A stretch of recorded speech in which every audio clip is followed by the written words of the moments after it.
Hey guys, how's it going today? So, I wanted to go over another book. Sorry, let me press down the volume. Now you guys can hear me. So, I wanted to go over another book tonight. This one is The Art of Living, the classical manual on virtue, happiness, and effectiveness. By Epictetus. In actuality, it's not written by Epictetus, so it's an interpretation of Epictetus by another American philosophical writer, Sharon Lebel. Sharon Label, she's Lebel. She's the one that actually wrote the book basically, based on Epictetus's understandings of life basically. So. Um,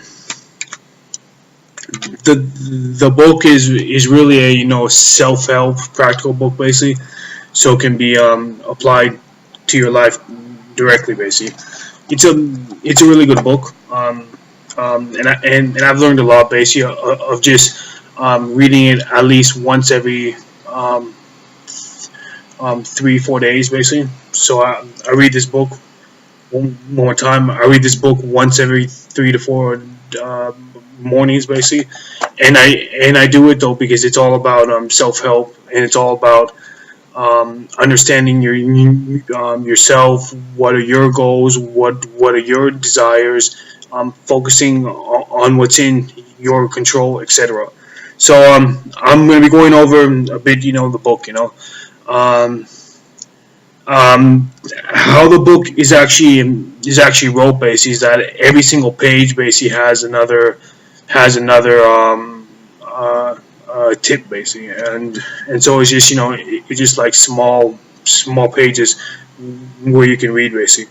So I think of course one of the most important tips from the book is the title of one page where Epictetus said self mastery depends on self honesty. So what he means by there is that of course in order to master yourself, so to master who you are as a human basically, to master your own emotions and your psychological drive basically, right? It's all about being honest with yourself first, right? I mean, I think it was Ralph Waldo Waldo Emerson said, nothing is at last sacred but the integrity in your own mind. So as long as you always remember that, everything you do, basically, you're not cheating and you're not lying yourself. That's the most important thing, right? Because in order to change, first you have to accept reality and how things are. Um, um, and and in order to accept reality and how things are, basically, I've actually adopted Anthony Robbins' three mandates to leadership, basically, where he states mandate number one is to see things as they are, but not worse than they are. Um, Mandate number two is to see things better than they are, and then of course mandate number three is you got to make the change, basically, right? So now let's give like a practical example to that in life, right? A lot of people, when they're overweight, basically, of course, they always say, that I'm big boned, or that I'm overweight, basically, because of my genes, whatever. And by fooling yourself, you don't actually change at all, right? All you do is you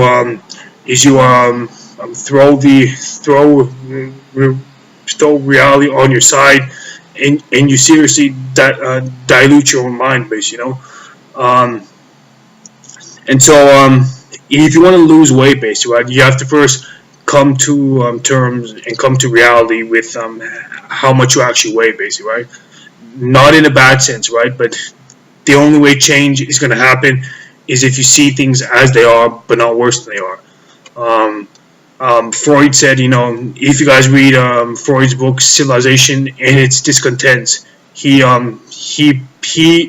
points out here that the reason why we always try to hide from reality, or we try to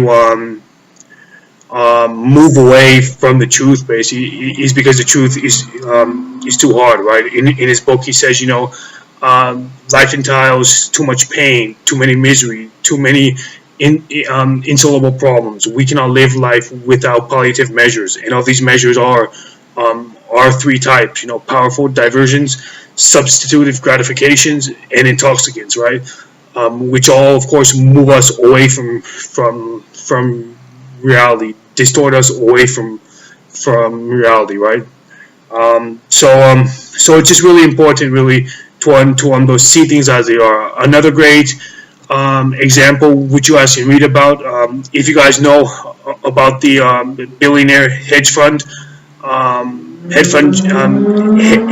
owner of the Bridgewater Associates, Ray Dalio. If you guys go on his website, basically, and then I think you guys though click into a part where he actually lists basically how he though approaches life basically.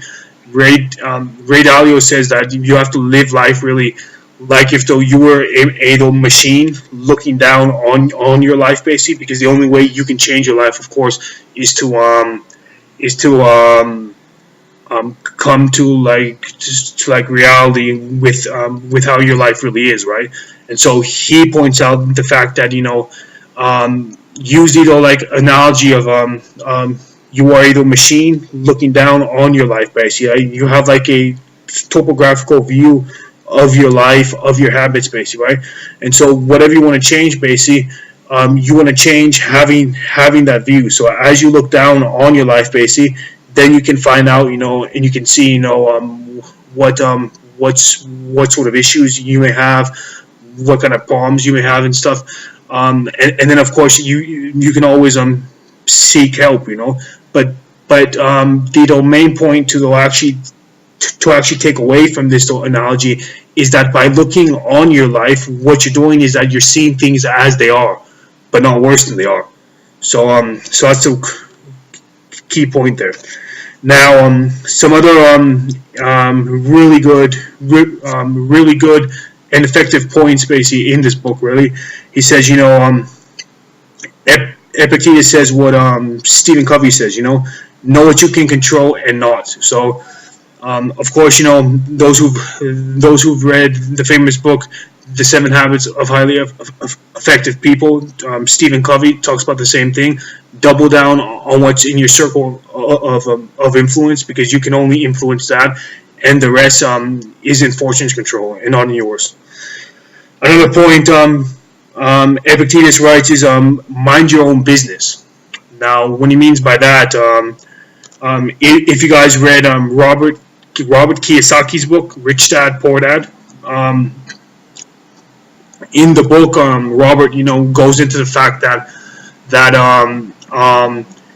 the big difference between, one of the big differences between his rich dad and his poor dad, basically, and how he uses that analogy, was that his rich dad worried about his own business, right? Whereas his the poor dad worried about everyone else's business, about being a employee, basically, right? And so Robert said, the way you get rich, of course, is to worry about your own business, right? But it's only rich in economics terms, basically, right? Minding your own business, basically means basically everything in life. Now, of course, people naturally gossip in life, and there's always rumors and stuff, But if you only worry really about your own business, right, and what only matters to you, basically, right? Epictetus says, you'll become impervious to coercion, because you will have inner tranquility and outer effectiveness, and that's the most important thing, again, right? You can only control that of which is in your own circle of influence, people. That's the most important thing to remember here. Now, another thing which I've highly adopted in my life, right? Because I used to be, and still am, sometimes a real though impulsive, driven person, right? Now, you want to distinguish between signal and noise, right? And I got this analogy from the book Anti-Fragile by Nassim Nicholas Taleb. If you guys read the book, he says, being the anti-fragile means that you only worry about the relevant signal, and all the noise eradicate, from your mind, you want to eliminate all the noise because you don't care about it. So one way to eliminate all the noise, of course, is as Epictetus said, right? Events are what they are. It's the meaning I give them, which actually matters, right? So you want to really try to make events impersonal and indifferent, really. So throughout our lives, of course, as emotional beings, of course, we though naturally react towards events, right? And we try to make them personal and make them ourselves, right? If you guys read another book, and it's really important to actually watch that, because if not, you could drive yourself into learned helplessness. So if you guys read the founding father of positive psychology, Martin Seligman, from the University of Pennsylvania, he goes into it that he coins it learned helplessness. Now, what does learned helplessness mean? Learned helplessness means the 3 P's, right? First P means that you take events, personal. Second, you don't take events permanent, and third, you don't take events pervasive, right? And if you really take events that way, in that kind of manner, really, what it'll do is that by taking a lot of events, in that way, you actually could drive yourself into learned helplessness. So it's important to understand that I'm not sure if this is true, but I use this just to then, I guess, manipulate my brain, though. But there's a really famous neuroscientist from, I think, Caltech University, Michael Merzenich, who said that your brain has what he calls plastic rouge. Michael Merzenich follows the great Donald Hebb's theory, which is the Hebbian plasticity model, which states basically, neurons that fire together, wire together, right? In other words, use it or lose it tendency. And so you want to really rewire your brain to start to take events as impersonal and indifferent, right? It's all about habits. In my life, for instance, I believe most of life is that, habits. It's about the habits you form. Buffett always says, the chain of habits are too light to be felt until they are too hard to be broken. And so it's about establishing the most effective, accurate habits towards the most desirable outcome in your life, right? And in my life, one of them has been not to take events personal, basically, So and also from this book, which I don't think states in the book because I haven't actually read the whole book and stuff. I adopt something that's called smart reading. So I just skim through it basically, and then I read from a book what I want to read, basically, another thing which I got, was the importance of not being emotionally attached to any events in your life, and that means to not have high expectations on any person. Because you may or may not get hurt, right? But if you don't have high expectations on anyone, and only on yourself, well, then of course that you can only influence your own actions in life, and you can only work on your own circle of influence, not what's outside of it. And so I've actually adopted a great advice from Ginny Rometty, who's the current CEO of IBM. If you guys watch a few of her YouTube videos and stuff, she talks about how to never protect the past. She says that if you never protect the past, basically, you will never be emotionally attached to any event in your life that you won't want to leave it if you have to leave it, right? And I think that's a really effective statement there, right?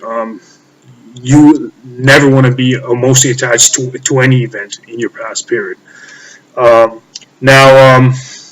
moving on as well to the to the book, basically, right? I'll just see what other notes I have scribbled inside my stuff. Lastly, from this book, which I got was to accept appearances as they are, right? So, and that's something hard, of course, to do in life, because we all like to be delusional and stuff, and be in our own world, But you got to see things as they are again. It comes back to that, right? Seeing reality for what it is, right? I think Johann Sebastian Bach said, face to the reality, right? So in life, it's about seeing stuff crystal clear as they are. I try to actually adopt what Ray Dalio said as well, when he said, you want dreams and you want goals, of course, because you have to have a compelling future, basically, right? But he says, when you're in the present moment, you want to be hyper realistic. In that sense, you want to see reality as it is, basically, because that's the only way that you can move forward, right? And I'm also talking basically about those who think, though, that they have some disability or anything and cannot do anything, right? If you guys read the story of Richard Branson, Screw It, Let's Do It, right? In the book, he writes that he was dyslexic. And he said that he had problems trying to do mathematics, trying to add numbers, subtract numbers, and do the equations, right? But he said he was like, I knew that if I wanted to get into business, I had to learn it, and so he wasn't delusional. He didn't see life as only black and white basically. He just saw the most effective outcome, the end game for him, and then he went towards that basically. And I think it says a lot as well, in life, that it's all about here. I think Anthony Robbins said, 80% of success, 80% of the achievement, 80% of almost anything that matters in your life is psychology, and 20% mechanics. So most of life, really, people, is between here, right? Now, of course, right, your brain and your mind can be your greatest asset, but it can also be your the greatest enemy. So it's how you actually use it, right? Your brain is simply a tool, so it depends on how you rewire your brain towards the most effective outcome, or rewiring it towards the other way. So I think that those were basically what actually impacted me. For those who have read the book, please leave a comment below and stuff. Comment on your favorite part of the book. And for those who haven't read the book, all over here it states $13 US basically for this book. And it's a fascinating book, people. A lot to learn, basically. Self-help, practical knowledge, basically. So yeah, so I guess I'll end it here then with this quote by Peter F. Drucker. He said, the greatest wisdom not applied to action and behavior is meaningless data. It's not really reading it basically and knowing it, but it's actually doing it. It's actually going out in life and implementing it. And I promise to like whoever watches this video, if you are to implement some of the practical, effective self-help knowledge in this book, a part of your life will change for sure. Thanks, guys, and I'll see you guys on the next book review.